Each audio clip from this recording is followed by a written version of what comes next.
Hello, welcome to Matt Loves Eurovision. This is a preview and introduction to my previews of the Eurovision 2023 songs, my top 37.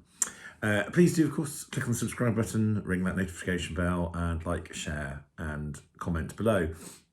Now, for the last few years, I have always done a kind of a roughly daily preview of all the songs in that year's Eurovision. It started off when I had just a Facebook page, and it was just an A to Z of going through all of the songs. And that sort of migrated to my website, mattloveseurovision.com, still running. And then in recent years, I've done video previews in the run up. And I changed a few years ago. I changed to doing kind of my top, my top 40, top 37, however many songs there were. Just my personal preference, as opposed to how I think they would do in the actual contest, just to make it a bit more interesting than just always starting with Albania and always ending with United Kingdom. So I think my plan is probably to do that again this year. I'll talk a bit why I've got a few doubts in my mind about whether I want to do it that way, just from recent events, but I'll talk about that in a moment.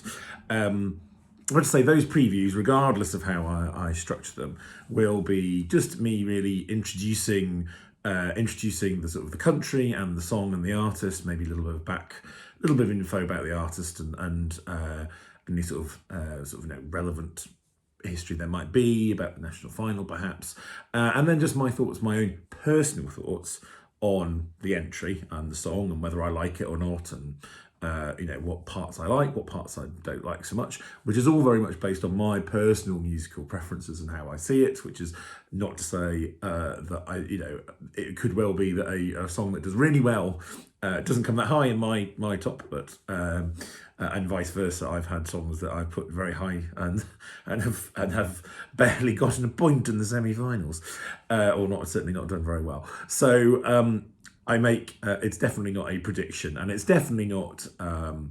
I've always said that it's a personal preference rather than I think one song has got more value than the others. So that's kind of give that a bit of information about what I think about it, and then I'll talk about kind of how I think it might do, just based on how the feeling is out there in the sort of the run up. Also, if there's any kind of previous record in terms of how that country tends to do, particularly with other countries, in their semi-final, etc. So yes, just a little bit of an introduction to that. And the reason why I sort of have hesitated about how I structure it is that, as I said, the last few years I've done it as my personal top whatever, because it just makes it a bit more interesting and a bit more people wondering who I might have in my top 10, etc. And I've always been slightly conscious of those songs that I've placed low, of how I feel about doing that, because I think everyone that enters Eurovision has value. It certainly doesn't mean that I don't think certain genres shouldn't be there and others should. It's not at all. It's just obviously clearly, like everyone else, I will like some songs more than others. And there's been an awful lot of, I've talked a bit about this before, but there's been, it feels like almost like an increasing level of toxicity, particularly in the online sphere. I think that's just the case for things more generally. But that seems to have spilled over into the physical sphere recently, in that a couple of the this year's artists were treated really quite badly at a recent pre-party by some, probably very small minority, I'm sure, but it's led to a lot of people condemning it, obviously, and amongst the fans, lots of people are not happy about it at all, even though they say I might not like the song, or might not be my favourite, but there's no way to treat, you should treat the artist fairly, and I completely agree with that.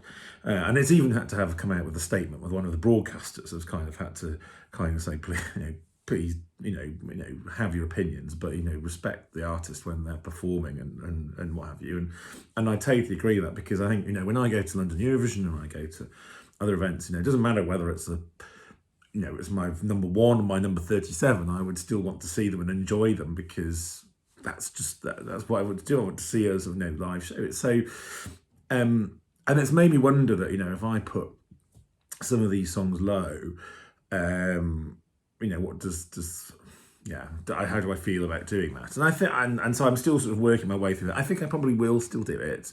I mean, I've always been very, I think, generally not unkind in kind of my views, and I've always been expressed very clearly that I sort of separate how I think something will do versus how my own personal feelings are towards it, because I think in some people's minds the two seem to be the same thing, that only songs that they like will do well and vice versa, so which is certainly not the case. And I think this year's Eurovision, the range of songs is really diverse. The range of genres is really diverse, and I think that's a really good thing. And so, yes, it might be for some people there are fewer songs from the genres that they like the most, but it does mean Eurovision appeals to an ever broader audience and keeps it fresher as well. And I think certainly, I think that the class of 2023 really sort of displays that. And I have to say, it's very difficult. There's no song that I would point out and say, "Oh, I can't stand that. It's awful. There's no place being there." I think it's just one way of me ordering it. So I'll see how that goes. How I decide. I'll probably have to decide fairly soon, because I'm supposed to start filming quite soon. There is one. There are a couple of countries who have not yet released their Eurovision version of their song. I don't know whether how much of an impact that would be. So I'm kind of wondering whether I might just pause a bit, because I was going to start them on the 1st of April and do them daily till the Sunday before Eurovision.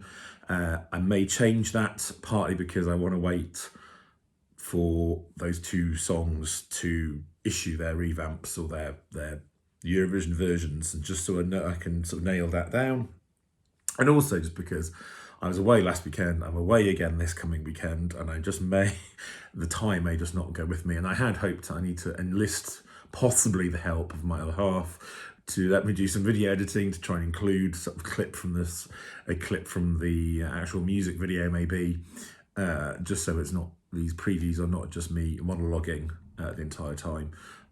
Although if you are still here with me at this point of the video, that means you probably don't mind me monologuing, so you probably will hopefully watch it to that point anyway.